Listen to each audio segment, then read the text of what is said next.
Pernah terjadi, kurang lebih terjadi tahun 17-18 Hijriah, di zaman kekuasaan Amir Mu'minin Umar bin Khattab radhiyallahu anhu, dikenal dengan Taun Amwas. Jadi wabah yang terkenal di wilayah Amwas, ya. Itu kurang lebih terjadi tahun Masihnya 639 Masehi. Waktu itu mati kurang lebih 20-25 ribu jiwa kena wabah ini.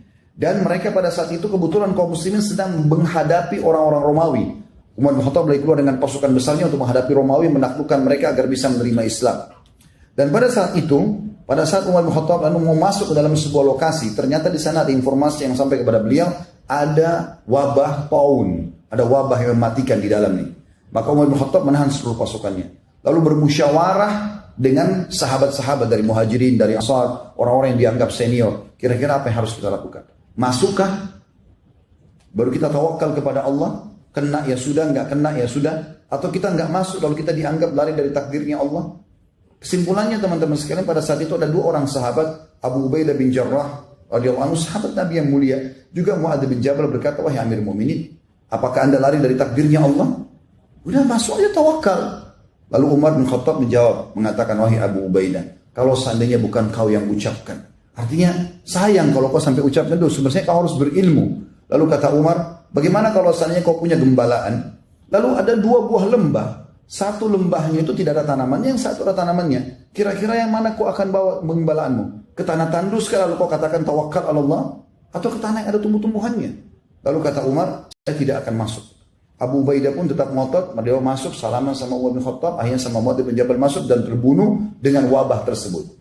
Yang terjadi teman-teman sekalian, setelah masuk dua sahabat yang mulia ini, ternyata ada sahabat Nabi yang ini namanya Abdurrahman bin Auf, sahabat-sahabat yang masyhur namanya, datang mengatakan, wahai Amir Mu'minin, saya punya berita dari Rasulullah sallallahu alaihi wasallam, bahwasanya Nabi SAW bersabda, kalau wabah taun ada di sebuah lokasi, jangan kalian masuk, dan kalau kalian sudah di dalam, jangan kalian keluar. Maka kata Umar, segala puji bagi Allah yang telah memandu kami.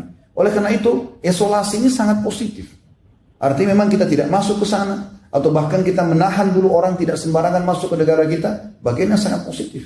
Sekarang banyak orang bertanya-tanya, kenapa Arab Saudi tidak izinkan umrah? Lalu kemudian sangka buruk, berpikir positif dulu.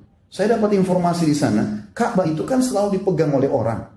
Dan corona ini dari tangan orang bisa pindah langsung, pegangan orang saja sudah bisa pindah. Maka kalau dibuka umrah, bukan cuma bahaya bagi penduduk Saudi sendiri, bagi kaum muslimin. Berapa juta orang yang tawaf setiap hari, berapa banyak orang yang tawaf setiap hari, dan berapa banyak tersebar seluruh dunia penyakit ini. Maka ditutup. Dan penutupan umrah haji bukan baru sekarang. Sudah dalam sejarah Islam beberapa kali terjadi umrah haji tertutup. Tapi hal-hal terjadi karena peperangan, ada karena peribut antara kekuasaan dan segala macam hal. Dan ini bukan hal yang baru. Apalagi ini hanya sementara waktu saja. Demi maslahat semuanya. Dan ini ada dalam syariat kita. Oleh karena itu teman-teman yang tidak punya ilmu jangan banyak berbicara. Akhirnya mendapatkan dosa. Apalagi bahasanya, kenapa pemerintah Saudi? Berarti satu Saudi disalahkan. Berapa banyak orang yang Anda harus minta maaf dengan masalah ini? Maka harus hati-hati dengan lisan. Apalagi kalau tidak punya ilmu. Ini berbahaya. Maka dalam kondisi fitnah seperti ini kita tidak berbicara kecuali dengan ilmu yang benar. Sudah ada betul-betul penelitian baru kita berbicara.